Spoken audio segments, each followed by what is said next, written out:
What's up, Armor Down? Hope everyone's doing fine. I am here to share with you the 26th stanza of The Art of Peace.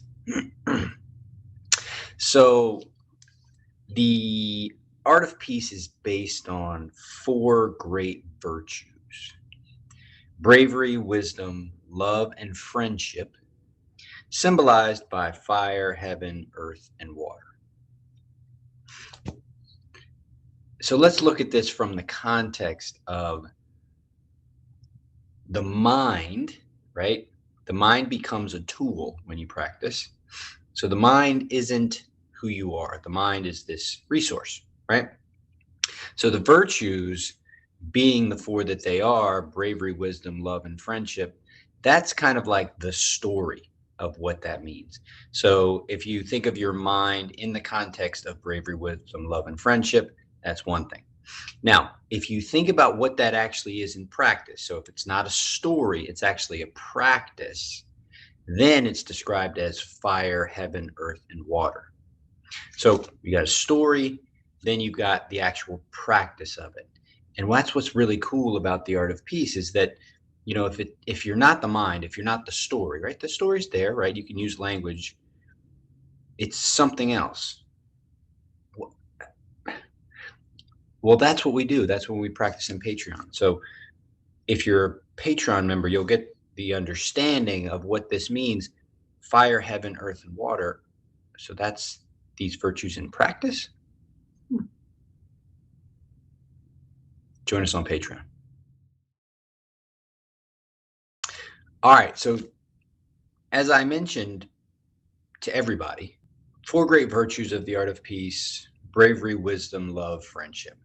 Right. So, that bravery, wisdom, love, friendship, story stuff. Right. So, that's what you share. That's language. That's what you pass on. You can write that down. You can put it in a story. You can turn it into whatever you want. Right.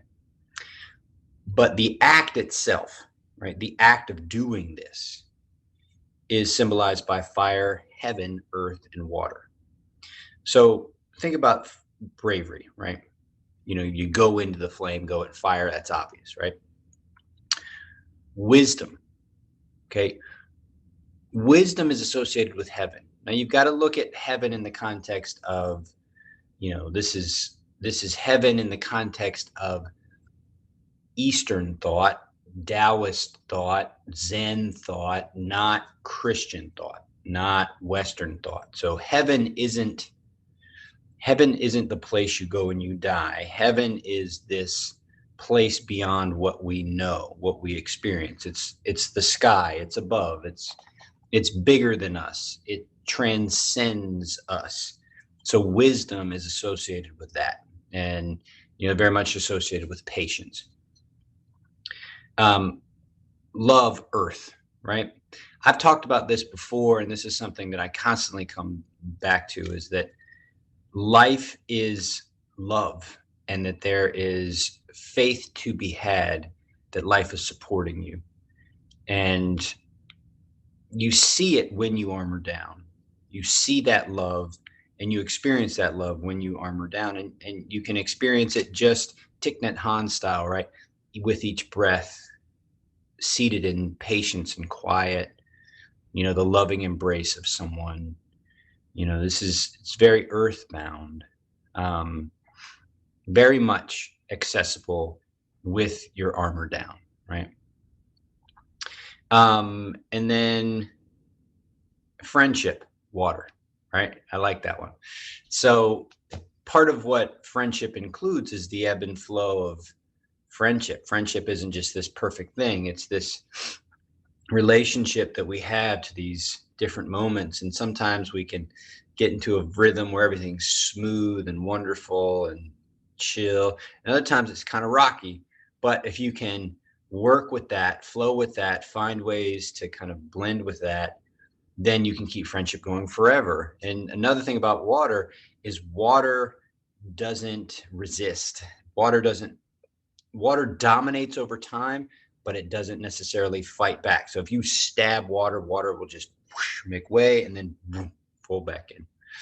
water wins over time. Don't get it wrong, but water doesn't really fight back. Water blends and flows. So it's just a nice way to kind of look at the practice, look at the human experience.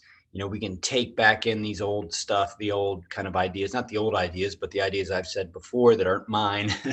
But these are the ideas of predictive processor. Our brain is putting out this projection out around us, right? It is our understanding of the world, and then that understanding is getting corrected through our senses. So that's prediction error corrections. So that's all happening, and so we can project what we are going to do forward with our minds, like this is how I'm going to be, and da da da da da, and this is the story, and this is the narrative, and this is this, and how this is, blah blah blah.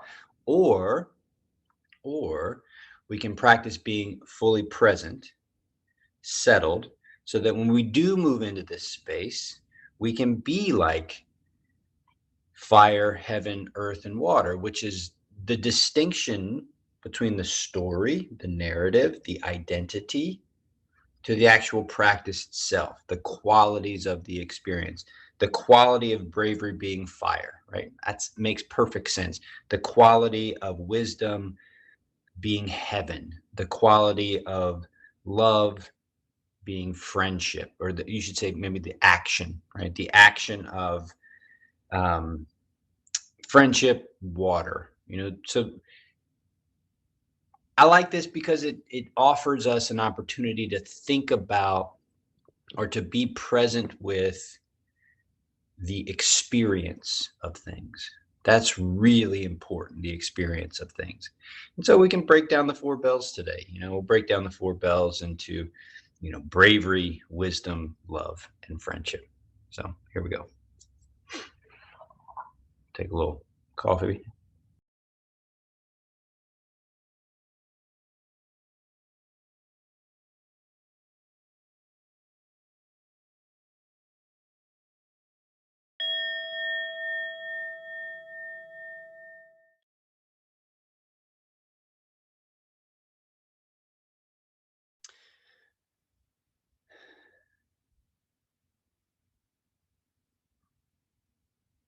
So think about how your sense of sound can go in any direction.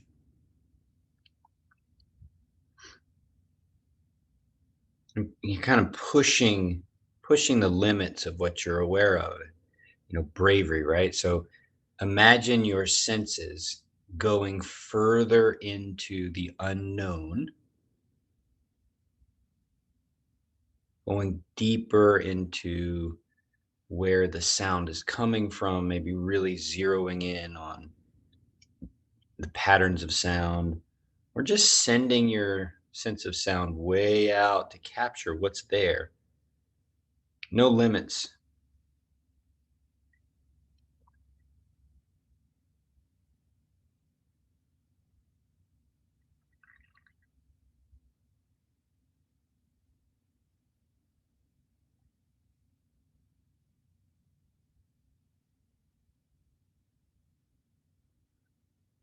Then sense of touch. You're really just opening up to what's there. You're not trying to, frame what's there as it's got to be this or it's got to be that. You're taking in absolutely everything that's there.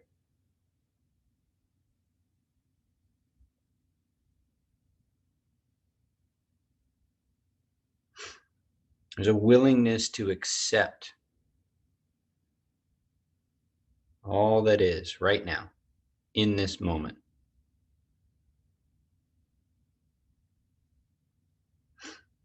I've also used the word curiosity to describe first bell. Curiosity tames the mind every time.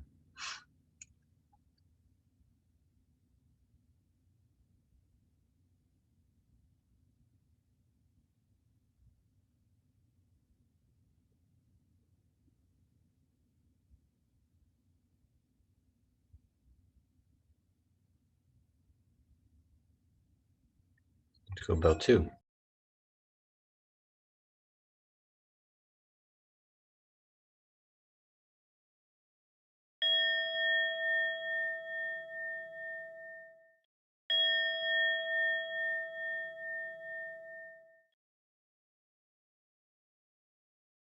So belt two, we'll use the same kind of pattern. Belt two, wisdom, wisdom, heaven. So bell two is that space where we go into the body, starting with the base, going all the way up through the spine. Starting with the ground, pelvis, core, heart space, throat, top of the head. I like the analogy here, the gut instinct, the sense that the body is not just your body, it's a body that's been evolved and put together and passed on since the beginning. It's this deep connection to all of it. The body gives us the opportunity to connect. And so your connections to your own body offer an increased connection to the world around you, and in particular, the world inside of you.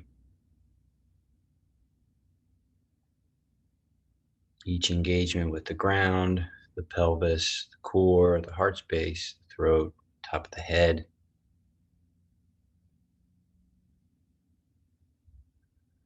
an opportunity to open.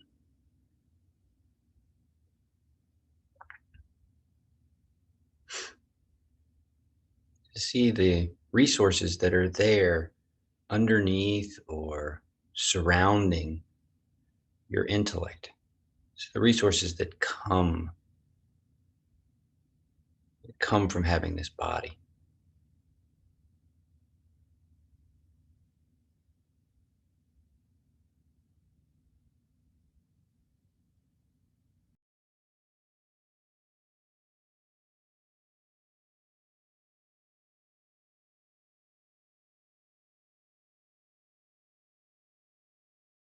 Third bell.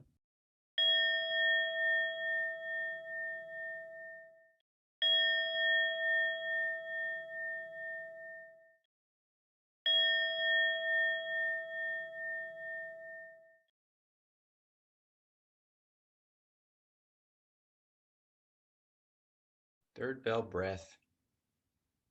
Love, earth. That inhale, exhale. The formless interacting with the form.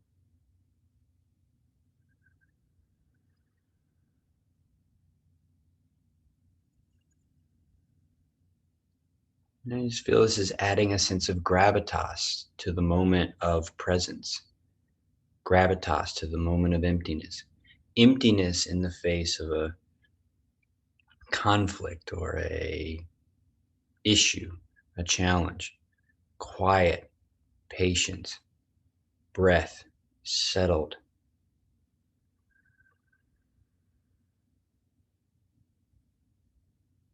Faith in the ground beneath you.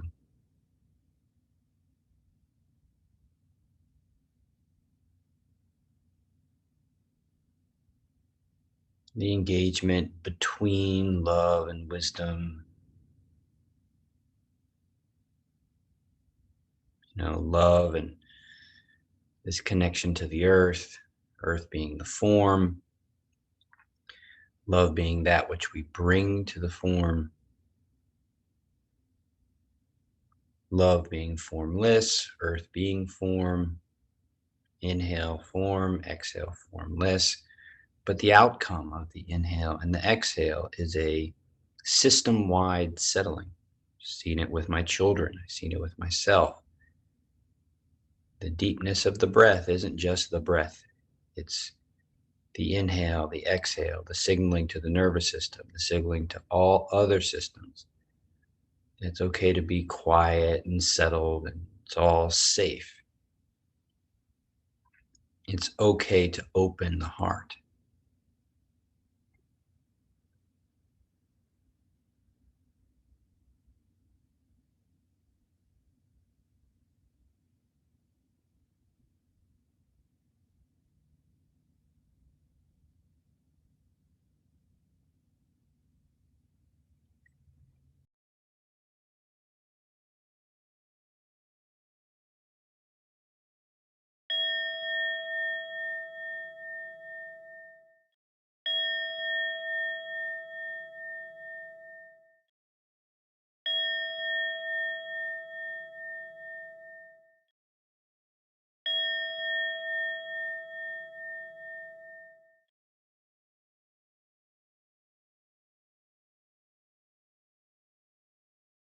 and fourth bell.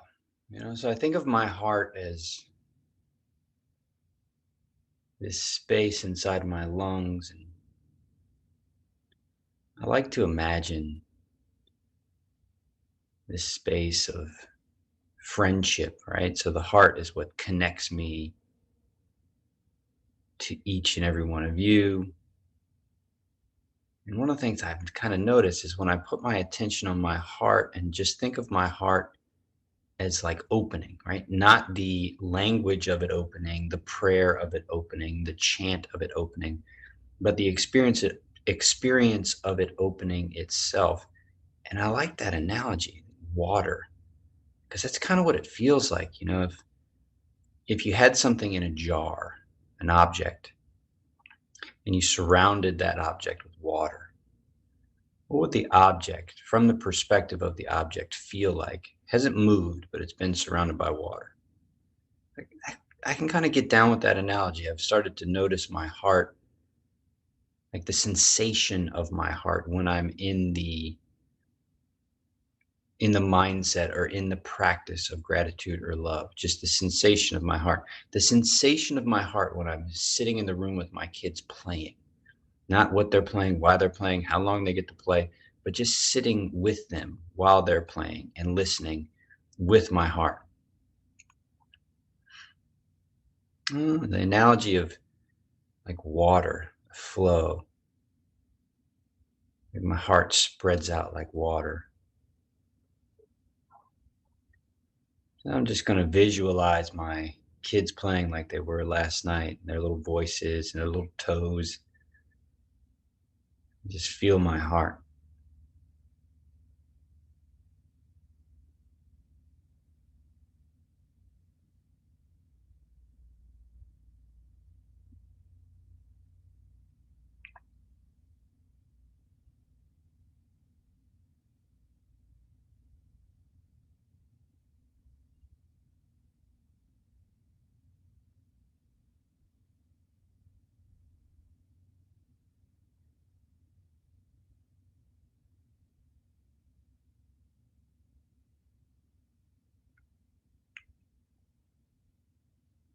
Let's finish with 2 breaths.